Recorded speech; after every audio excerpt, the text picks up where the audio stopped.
The views that are expressed on What's on Edigga's Mind are that of the show's host and does not necessarily reflect the views of BS3 TV Network. Viewer discretion is advised.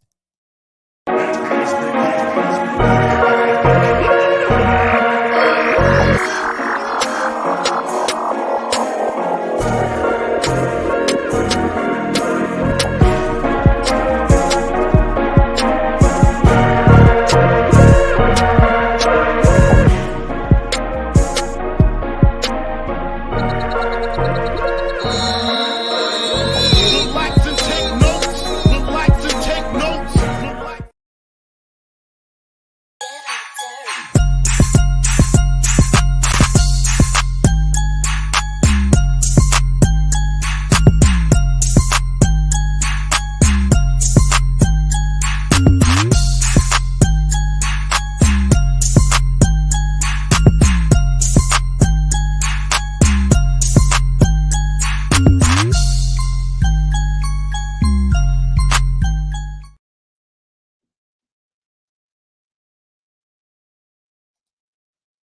What is good? What is good? What is good? Good people. That's right. That's right. Give it up. On this beautiful, beautiful Mother's Day Sunday. And before I forget, because I know I'll probably say it throughout the broadcast, happy Mother's Day to all of the beautiful mothers out there across the world. Yes, yes. On this beautiful, beautiful Sunday. Shout out to you. This is your day to do whatever. Do whatever. Relax, stay in bed, not work, not do nothing. That's right. Mother's Day. Every year we celebrate the mothers who have been very instrumental in our lives, our upbringing, our decision making, our banks, if you will, our friend, our so much I can say about mothers. And this one day, and it don't like I need to say this, it don't take one day to thank and acknowledge your mom. If you have your mom still physically with you, you know, you are blessed. If not, like me, my mom is not here physically. She is always, always, forever in my heart. And this day is for you as well. For those who do not have their mother physically here, you can also definitely acknowledge other mothers out there who have made significant, very significant pathways and strides in their children's lives and in other people's lives as well. You don't have to have children to be considered a mother. I was blessed to have several mother figures um after my mom passed away. And like I said, these people, you know, help shape me, the man that you see before you. And I am eternally, eternally grateful. And they stepped right in, right after my mom passed away. They stepped right in, you know, without any announcement, without uh any congratulations or any type of accolades. That's the word I'm looking for. Accolades to say this is what I'm going to do for you. So I appreciate all the mothers out there. Let me say that again. If you consider yourself a mother, if you consider yourself a mother figure to biological child, children, even if that child is not your child, you know, that consider yourself blessed to have that title. To all the new mothers out there, this day is for you as well. Um, what a mother means to me, and I wrote this yesterday. Mothers are the superheroes of our lives. Their unconditional love and tireless efforts in raising us shape us into the strong and compassionate individuals we become. Their sacrifices and waving support inspires us to strive for greatness and make the world a better place. Let us always cherish and honor the amazing mothers in our lives. Yes. Yes. So today's show is dedicated, of course, to all of the mothers out there. And I cannot say this enough. Happy Mother's Day. This is your day. Every day is your day, but this is your day to do whatever you want. I you know me, I like to share a story. My mom passed away when I was just turning 18. I think I was 17 and some change when my mom passed away. And I grew up. I knew who my father was. He wasn't too far away. I could call my dad, talk to my dad anytime that I wanted. And my mom wasn't the type of mother that kept me away from my father. My mom was strict. She put the STR in strict. I don't know if it was a thing where I was the youngest of five. I'm the youngest of five. I don't know if it was because of that, because I wasn't a problem child that I know of. I wasn't, a hard-headed, child. I listened. I was very, very obedient. I did what my mother told me. And it was sometimes that, it just went overboard for me as a child. I remember summers was the worst for me because nowadays kids just go outside. They just go. When they go, they go. You see what I'm saying? Like they out the door, they are gone. You'll probably see a little child down the harbor. They live on the east side and they down the harbor. But my mom didn't play that. My mother did not play. Marie Harris did not play that. There was a playground around the corner from my house. She said, nope, they ain't going around there. They is not going around the playground. They had a playground and a basketball court. And you all know that a little child, a little boy, dream basketball court and playground because they had drug dealers there. And she knew that, because anybody familiar with the west side of Baltimore, on the west side of Baltimore, I grew up on Landville and Bright Street. I grew up all over Baltimore, but I grew up in my teens around Landville and Bright Street, and I grew up around Smallwood on the west side, right across the street from Mondawmin Mall. If those who familiar with Baltimore and know Baltimore, like that geologically, if I said that right. Smallwood, little small street, right across the street is Douglas Field.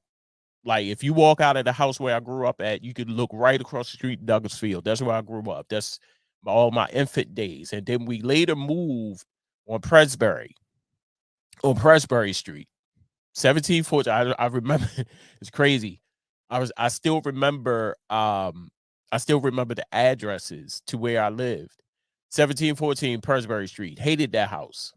Hated it. And then we later moved on Landville Street and Bright Street. Now, you walk out of my house, you bang that, what's that? A right. You bring that right. Is it left, right? Okay. You bang that right, and you around the corner at Bright Street. You keep going up Bright Street, you'll see the playground, and then you'll see like an underpath to go underneath Lafayette Bridge to get the Super Pride. And I know y'all like, damn, Yeah. So drug dealers hung out at the playground, played basketball, did the drugs there, whatever. She didn't want me around there. Didn't understand at the time because that's where all my friends was going. So at night, we played this famous game. Y'all all know, hide and go seek. But we when we played hide and go seek, people, we was extra. We was extra in our hiding. You see what I'm saying? You had to come find us when we played hide and go seek back in the day. And we only could play it at night. We couldn't play it in the broad daylight. We normally started summer nights. I'm telling you, we normally started around 7, 8 o'clock, no earlier, because the light was still out. Sun was still out, still light outside, and we couldn't play until certain people came outside. You see what I'm saying? Like we had to have a whole mob of people. So that's why we waited late to play. We had to wait till it got dark, and we had to wait till certain people came outside to make it fun. Okay. But we was extra in our hiding. We just couldn't hide in the house because everybody had figured it out. We couldn't hide in the house. We couldn't hide behind parked cars. We couldn't go around the corner because everybody will figure it out. So we had to go around the block, literally around the block. And around the block consists of the playground. So we played it at night, and I kept telling people, I said, look, I can't go around playground. Can't go around. Well, Ernest, you run fast. Ernest, you run fast.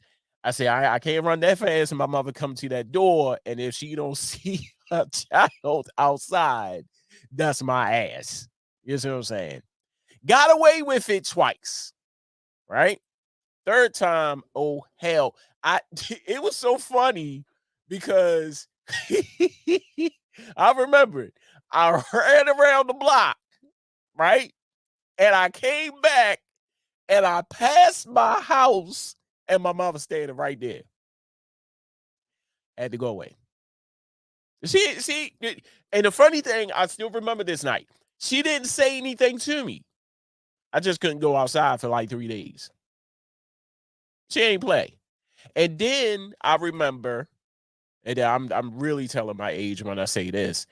My mother would look. Okay, so on Sundays it was bad. It was bad on Sundays because everybody and everybody named Mama was outside, right? And it's still light outside. It's summertime. So all the kids outside, my mother would give me this certain look, like one of them, like, you want to go outside. She would make me comb my hair, and she to this day, I said, and I said this as I got older. I said, why are you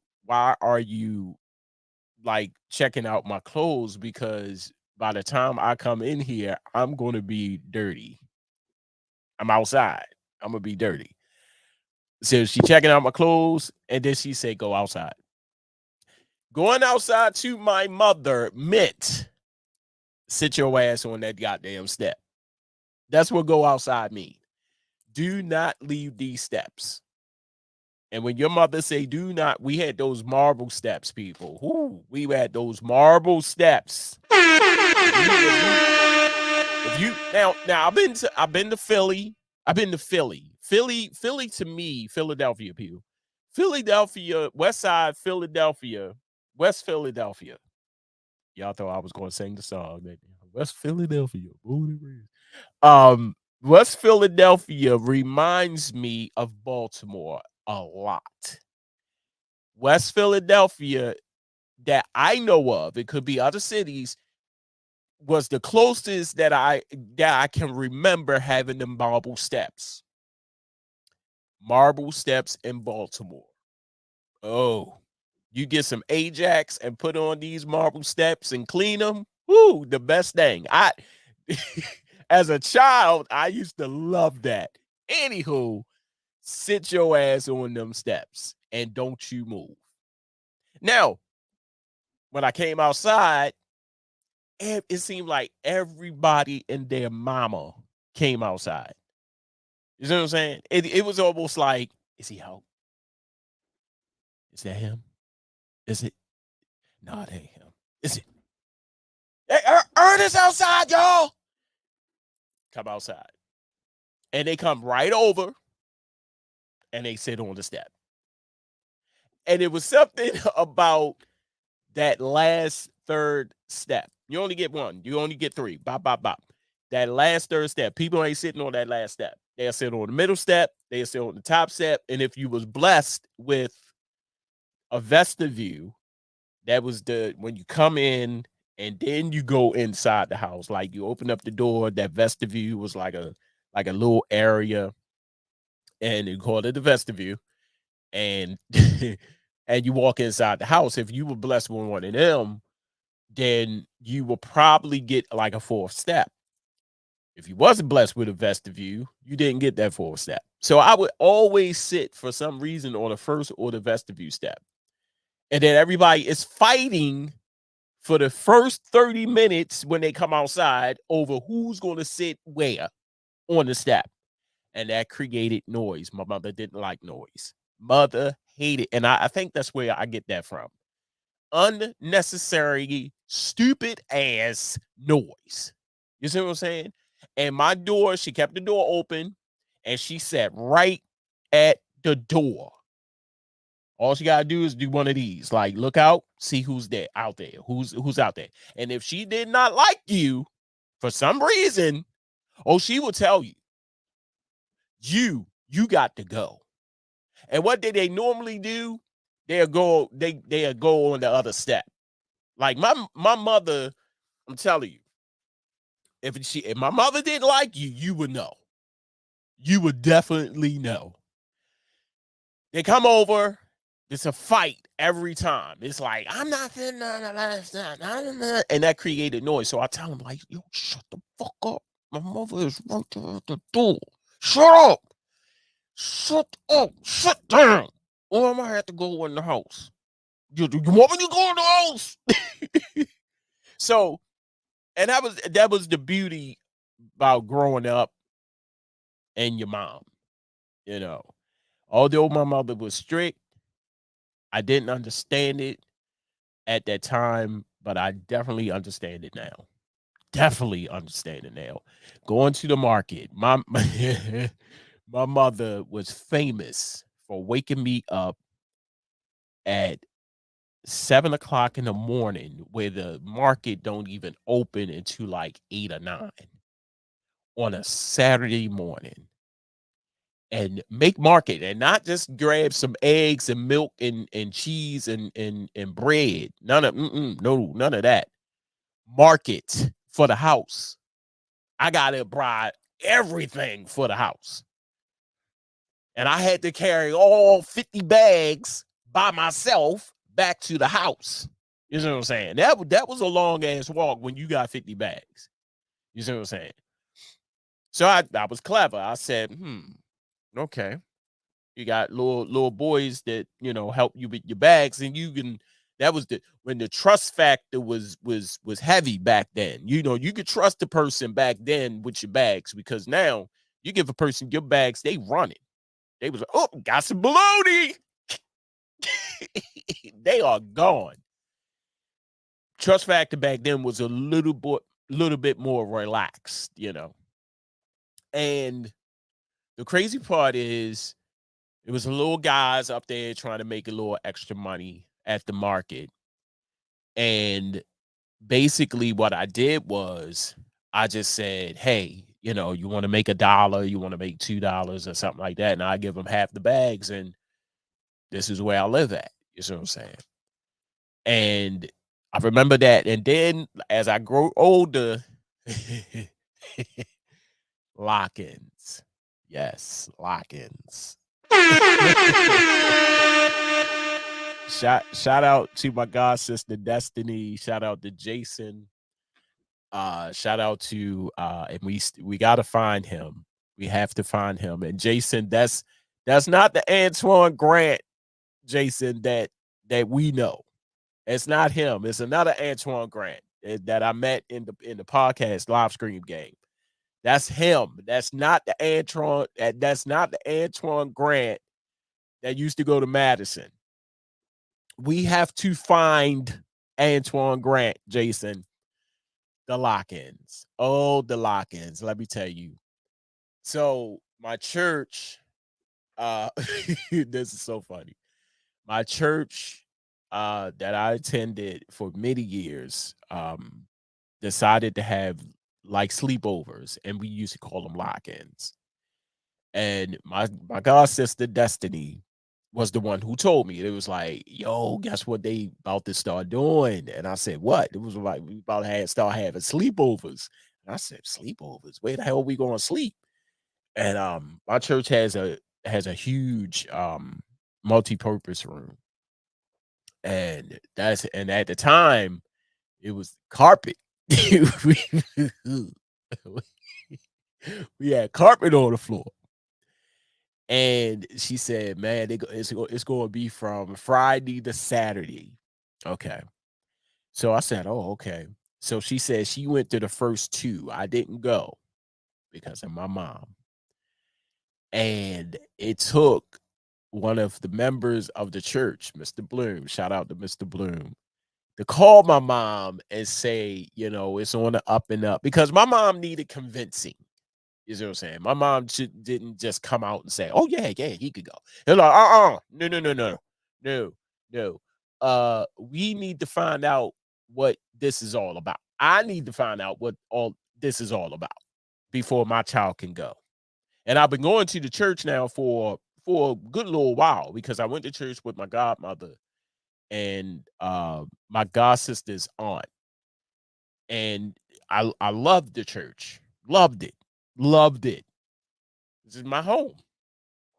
And my god sister kept calling, was like, yo, you not coming? I said, no. She was like, yo, everybody there. And I said, yeah, my mother. So what had happened was I had to ask Mr. Bloom to talk to my mom. And he did. He called.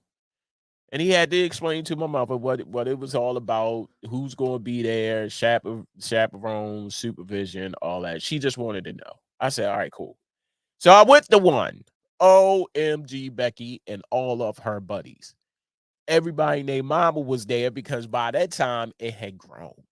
It was one person told another person, that person told another person, that person told another. It was like off the chain. The lock-ins was the thing. Every other Friday. What was it? It was every second Friday of a month. I think it was like every second Friday of a month. Off the chain. We had food, and that's when cable was hot. Of course, we didn't have cable. Shout out to Dimitri, who Dimitri was spoiled. Dimitri was spoiled. Dimitri was the only child that I knew that had cable. Only black child that I knew that had cable. So he would record all of the music videos. We hear the song, but we never saw the music video. He would record every last music video. Man, heaven. I was responsible a little bit later for the music. So when music came on the radio, I recorded it, right? And it started to pick up, started to get big. Here's where the problem started. I started messing up in school, right? So my mother tried to figure out a way, like, how can I punish him? I took the TV away, that didn't work. Took toys away, that didn't work. Took certain things she would take away from me. I was like, I don't care. Oh, when it came to the lock-in, man, she was like, all right, you're messing up in school, can't go to the lock-in. It's like, because that was the thing. So all week, if I knew it was lock-in week, Saint, doing my homework, coming to class, doing Saint. Is it anything I can get for you today, sir? Hello, how are you today? Oh, best A1 behavior. Lock-in week. Next week, that next following week, it wasn't a lock-in week. Man, you ain't get none of that. Lock-in week, Angel. Angel. And then we got to go to on trips. We had to go to Ocean City. Yeah, shout out to Hugh. His parents, his grandparents had a place in Ocean Pines. We used to go up there, chill out. Lock-ins were the best. The lock-ins were the best. And my mom, man, she figured it out. She said, "How can I punish them that will affect him?" Took away the lock-ins. And I said, "Man, not the lock anything but the lock-ins." Yeah, man. My mother, wow, what can I say about my mom? She was a provider, man. Like she did it all by herself. And during the time that, she passed, um, it was I remember it because that's when I was a artist. I was a little I was in the music business. I wasn't in the music business. I was preparing. Shout out to my man Peppy, because he was there and we had a show. Uh, it was Peppy. It was I can't remember his name. Peppy, Bob, Donnie, my god brother Donnie, and Jeffrey Wright. That's his name. Um, he was my first manager, and it was on a Saturday, and I was preparing to put my get my clothes together.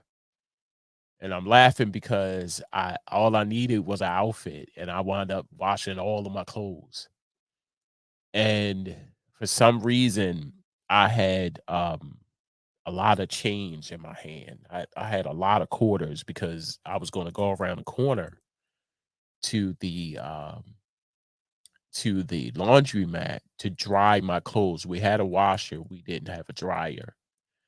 So I put all my clothes in a bag, and it was odd because my mom usually got up 4 or 5 o'clock in the morning faithfully.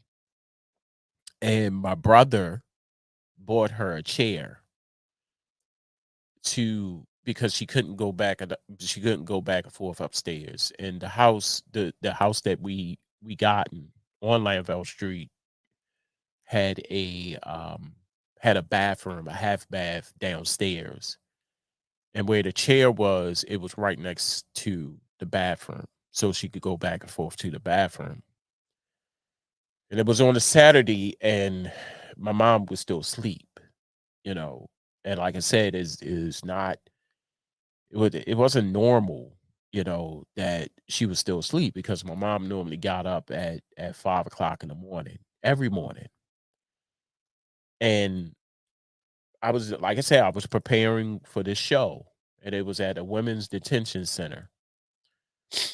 And I kept looking at my mom. I said, "Mom, are you okay?" And she kept saying, and it was like she was in and out, you know, consciousness. And I said, "Something is not right," you know. But all that time, I was still fixated on performing because that was our first performance. So I took my bag, I took my clothes. I'm walking around the corner to the laundromat, put my clothes in the dryer, and by the time my clothes had dried, I come back and I hear sirens. I hear the ambulance, and when you hear the ambulance, or the paramedics, I say paramedics, you don't think for once that the paramedics is going to be at your home. You just see the paramedics in passing, you know. When I came around the corner, because the laundromat Like I said, it was on Bright Street. You go through Bright Street, go up, and it was like right there. And when I came back, sorry, allergies is kicking my butt, by the way. Um, I saw the paramedics pass me. But like I said, you never think that the paramedics is going to go to your home. I was the only one in the house. I think my sister was at work. My brother was somewhere. I know my sister was somewhere. My brother was at work. So I was the only person in the house. And I remember coming around the corner and I see the paramedics like right outside of my home. I dropped my bag and I ran in the house. And they was taking my mother out on a stretcher. And as a child, and you see this, and you're like, "What the hell?" You know. So they bringing my mom out, and I'm just standing there like speechless. So I got in the paramedic truck with them, and we went to the worst hospital in America. There's other worse hospitals in America, but Bond Secure, I'm gonna say this, and I used to work for them. Bond Secure Hospital in Baltimore is the guaranteed worst hospital. If you ever come to Baltimore, God forbid, if you get sick or anything happen to you, please tell somebody.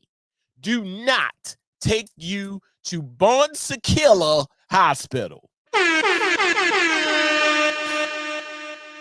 Yes, I said Bond Secure Hospital. That Bond Secure, that's the regular name. But Bond Secure Hospital. Do not tell them to take, if they gotta drive an extra half a mile up the street to another hospital. It could be General Hospital or somewhere. Please tell them to take you there. Other than Bond Secure Hospital.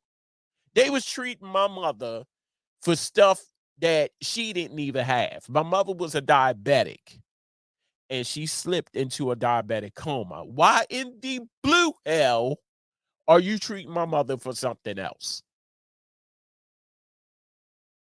Like I couldn't understand it. And God is good, church, all the time. And all the time, God is good, because my sister was going to school to become a nurse. And she was able to read the charts. And that's how she picked it up. She was like, "They giving my mother what?" Oh, my sister flipped out on a couple of doctors. You see what I'm saying? Because they was treating her for something that, and if we knew then what we know now, we could have sued Bond Secure Hospital for malpractice. Because a couple of people told us we could have, and we would have won if we knew now what we should have known then. We we would have been rich. But anywho, mother slipped into a diabetic coma, um, then slipped into a coma, and she did not make it. And I remember this day because it was it was on a weekend, I believe, and I was sitting outside, and I didn't go to the hospital. They said, "Don't go, stay here." And I was sitting on the step by myself, and it was eerie because I just knew something had happened, and nobody came over. Like I was sitting there for a minute, and it's still during the day. And like I said, when I came outside, everybody and their mama came outside. They will. I saw a couple of my friends look, but they never came out. And I said, "Why ain't nobody over here?" You know. So I saw my family pull up, And my brothers and my sister get out and everybody, and they was like, come in the house, we need to talk to you.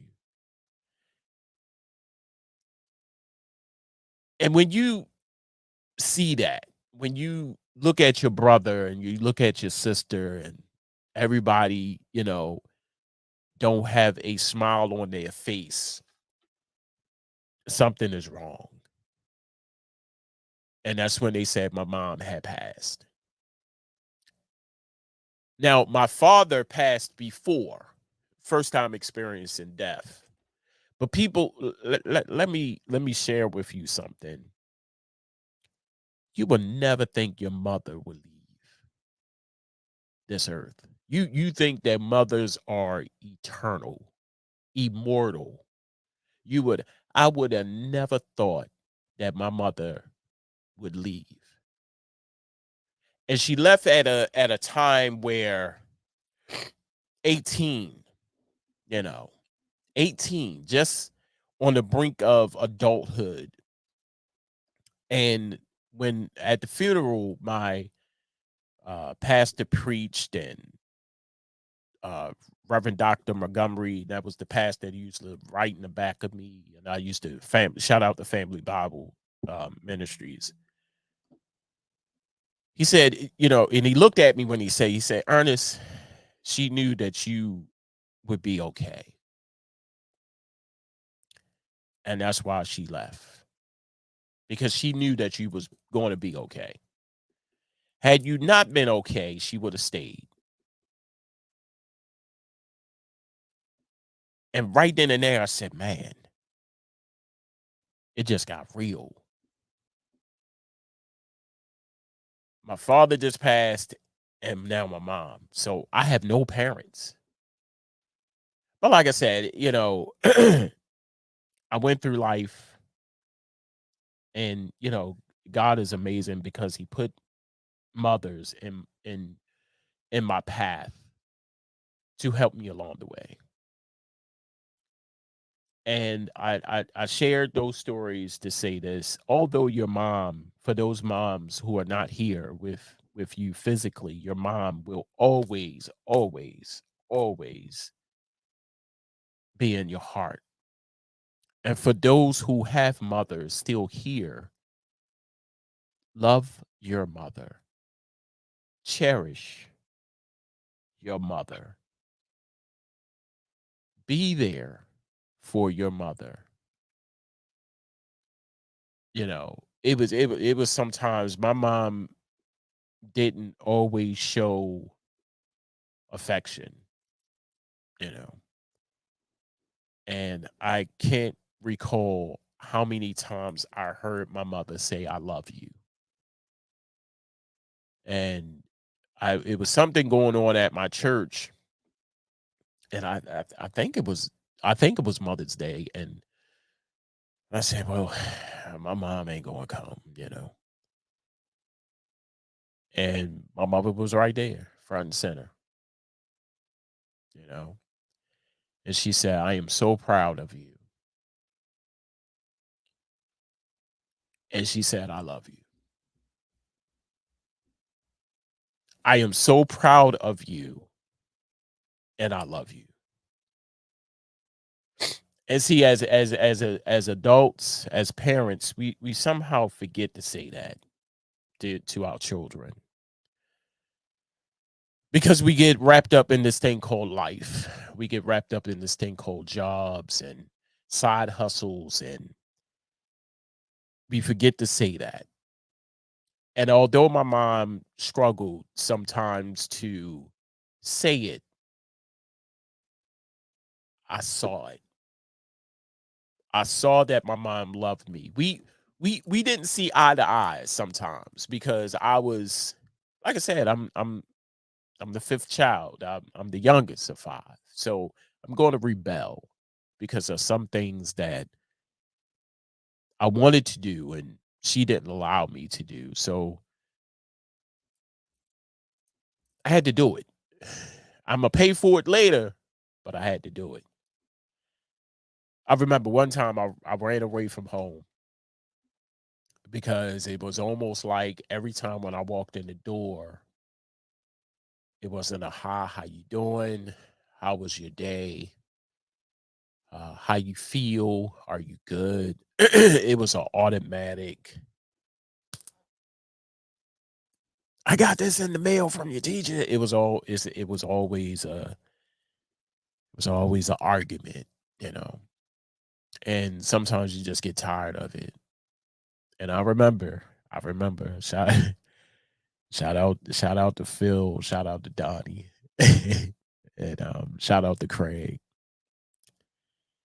And I ran away.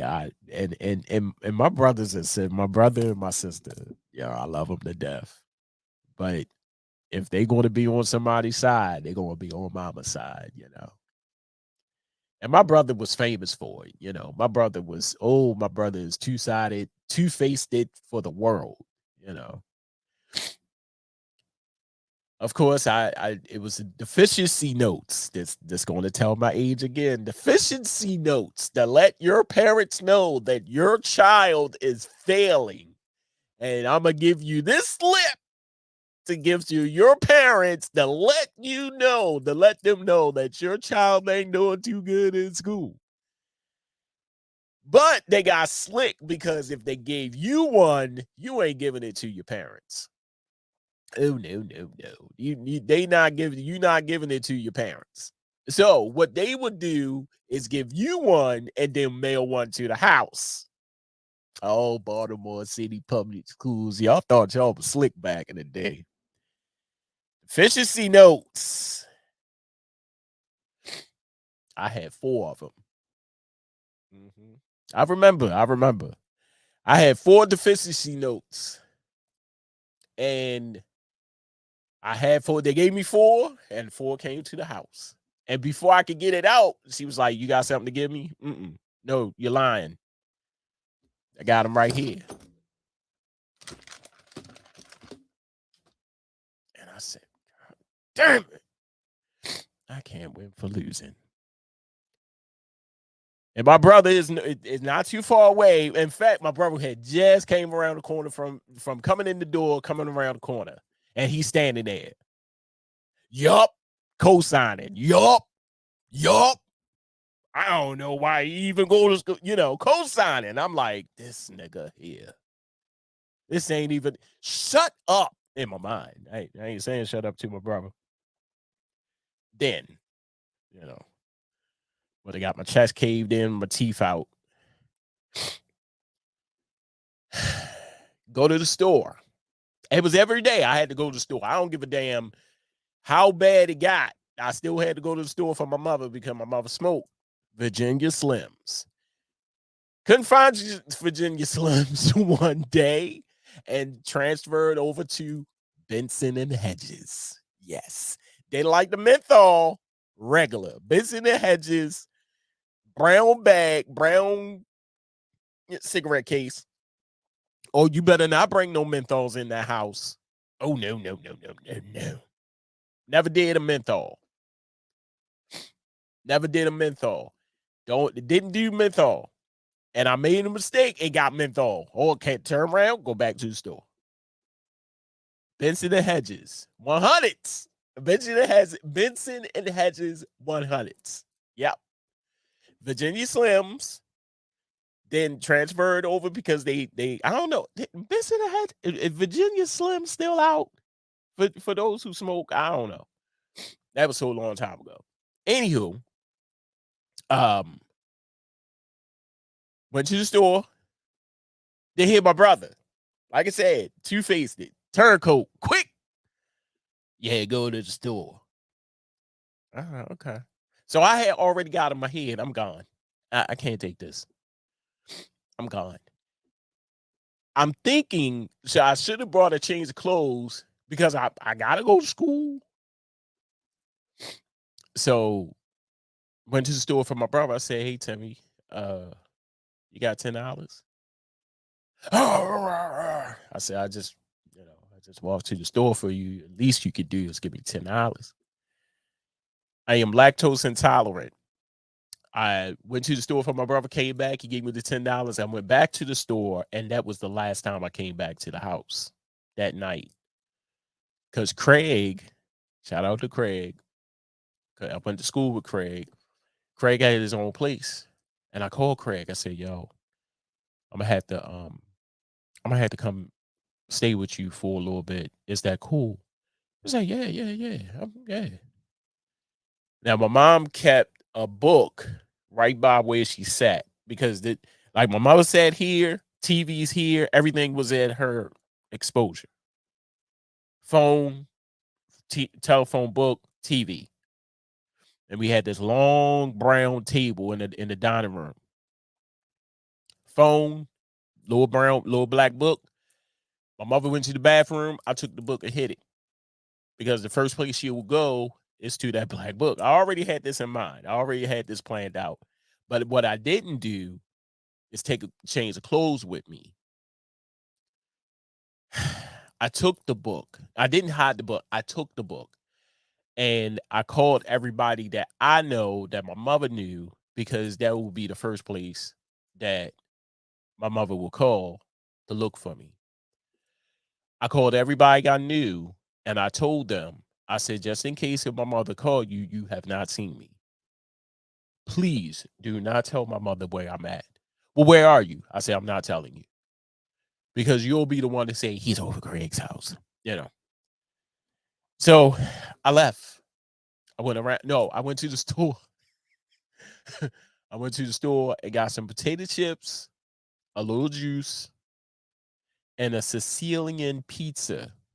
I'm lactose intolerant. I ate the pizza on my way to Craig's house. So bubble guts already unstarted. So when I knocked on the door, it took Craig forever to come to the door.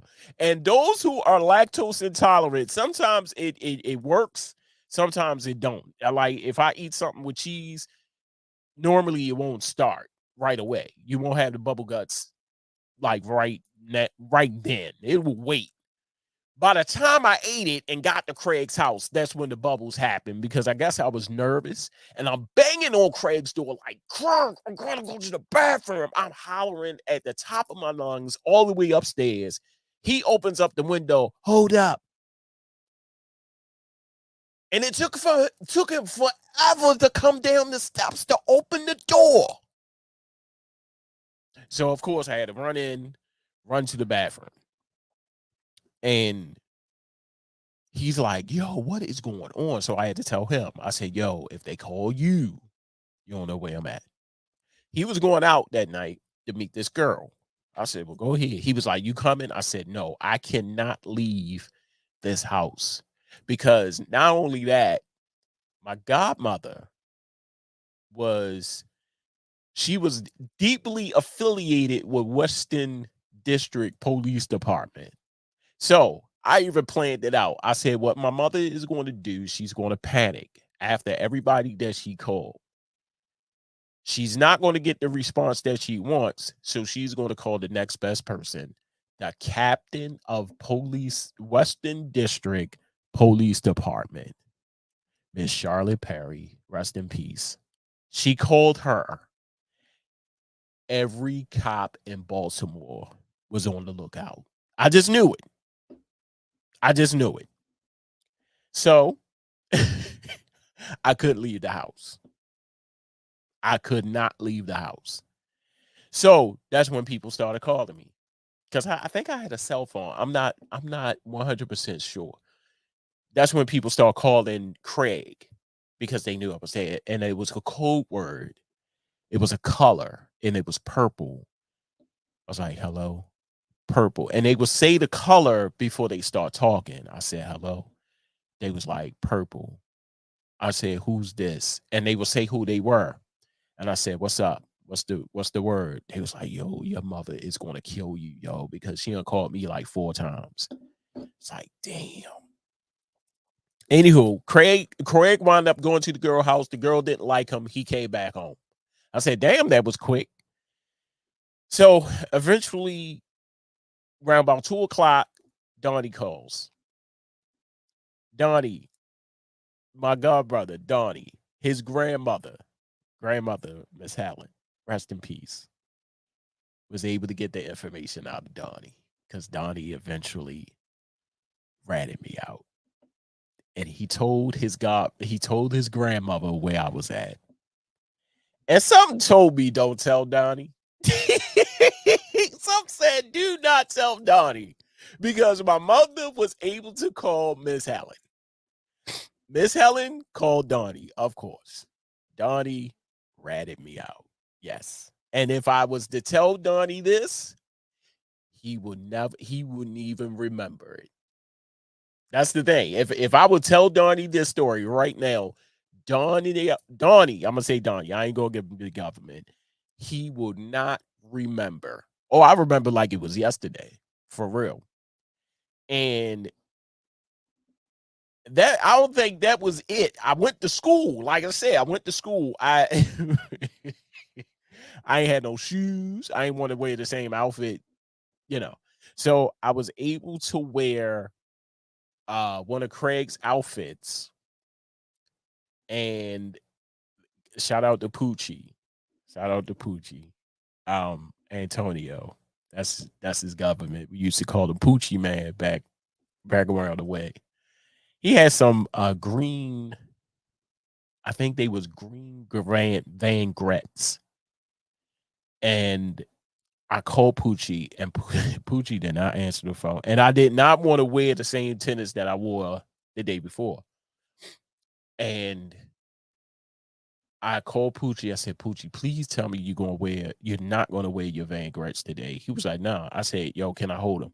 He said, sure. I said, yo, the only problem is I can't come and meet you.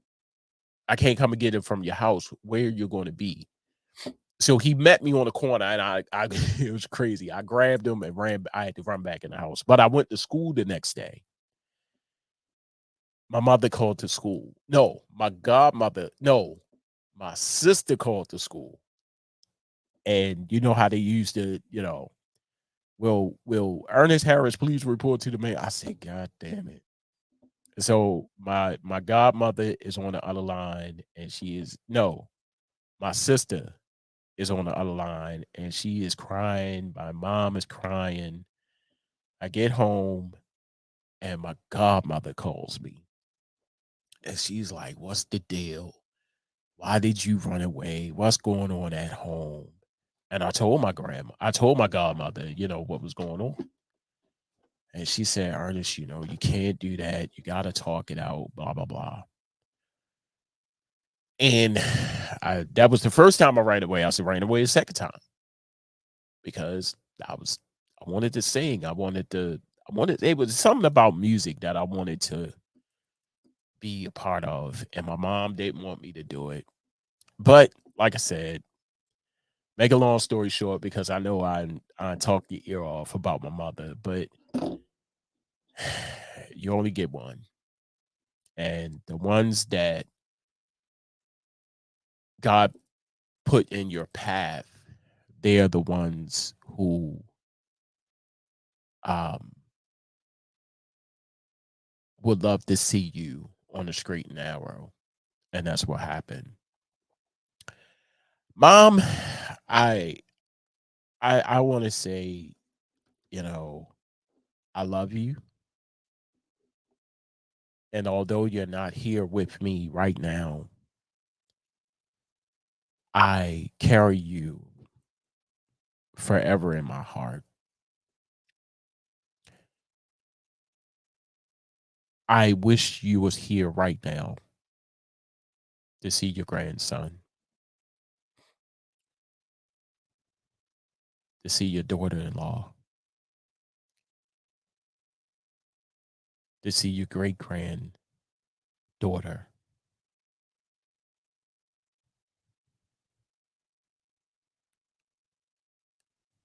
And the young man that you have raised. You did a good job.